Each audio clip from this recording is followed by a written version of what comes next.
Hey guys, this is Dr. Hub. In case you haven't subscribed, please do subscribe for updates.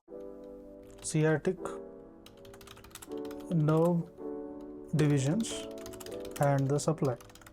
So what does this include? So first is the tibial division and the peroneal division. So tibial division, it includes the motor and the sensory. Motor, it includes the semitendinosus, the semimembranosus, the long head of biceps femoris, the gastrocnemius, then comes the popliteus, the plantaris soleus tibialis posterior.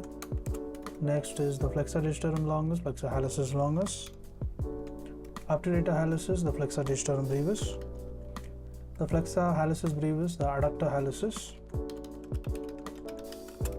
The foot interossei, the abductor digiti minimi. Now sensory, if you see, it is none. Now we look at the peroneal divisions. So here in peroneal divisions under motor, it includes the short head of the biceps femoris. Next, the foot interossei, the tibialis anterior, extensor hallucis longus, the extensor digita minimi, and the peroneus tertius, the peroneus longus, as well as the PB, that is the peroneus brevis. Next, we move on to the sensory. So what is present in sensory? It includes the articular branch of the knee joint. The sural nerve branch is present. So close by structure includes the saphenous vein. The saphenous vein.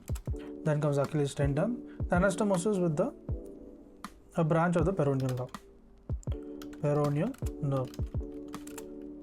Next is the termination as a lateral dorsal cutaneous nerve. Dorsal lateral cutaneous nerve.